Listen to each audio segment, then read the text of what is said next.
कांदा भजी तर नेहमीच खातो आपण. कधी मूग भजी खाल्ली आहेत का? चला तर मग दाखवते कशी बनवायची मूग भजी.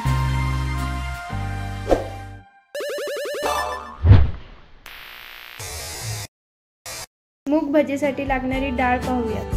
तर इथे आपण 1.5 वाटी मुगाची डाळ घेतलेली आहे. तर इथे आपण ह्या वाटीच्या मापाप्रमाणे 1.5 वाटी मुगाची डाळ घेतलेली आहे. आता आपण ह्या डाळीला स्वच्छ धुवून घेऊया आणि स्वच्छ धुतल्यानंतर 1 तास आपण भिजायला ठेवूया.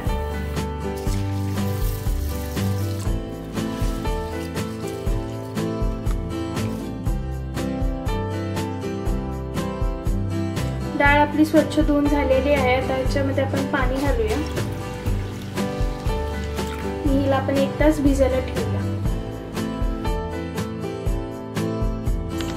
डाळ आपली 1 ते 1.5 तास भिजलेली आहे. बघू शकता किती छान अशी भिजलेली आहे. आता आपण डाळीमधलं सगळं पाणी निथळून घेऊया.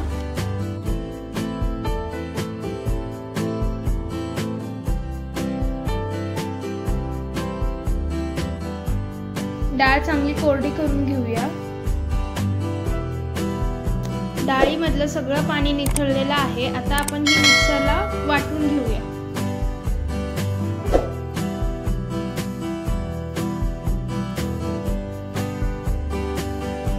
डाळीमध्ये मिरची आणि लसूण घालून डाळ वाटून घेऊया.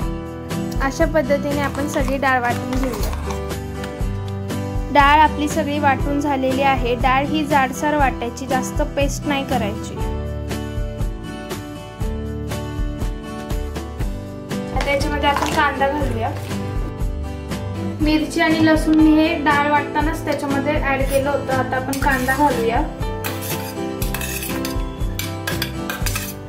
आता आपण ओवा घालूया. ओवा हा क्रश करून घालायचा.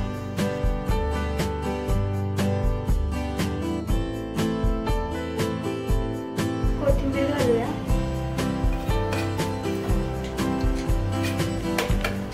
चिमूटभर खायचा सोडा घालूयात.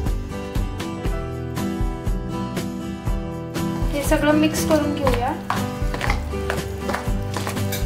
कांदा ऑप्शनल आहे. कांदा घातला तरी चालतो किंवा नाही घातला तरी चालतो.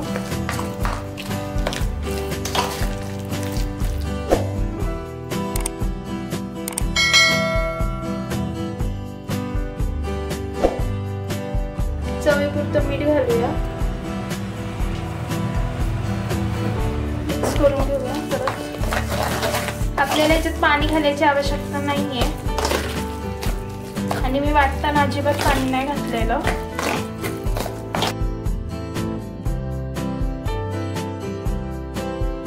मूग डाळीच्या भजींचं पीठ तयार झालेलं आहे.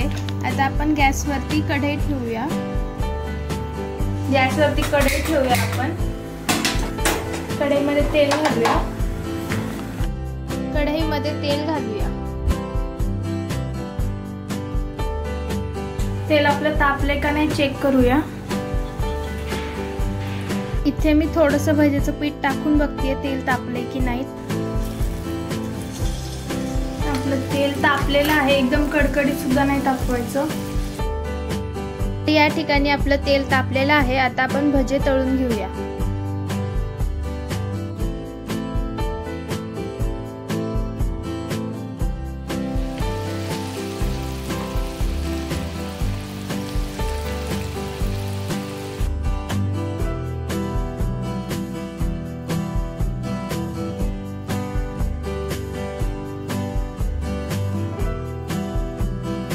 अशा पद्धतीने आपण बाकीचे भजे तळून घेऊया.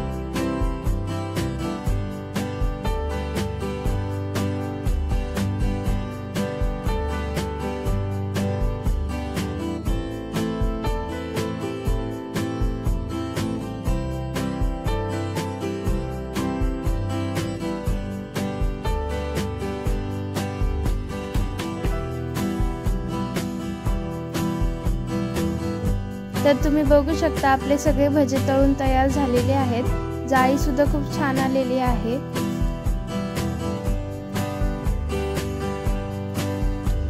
तर तुम्ही बघू शकता आपले भजे तयार झालेले आहेत। चला तर मग आता आपण प्लेटिंग करूया।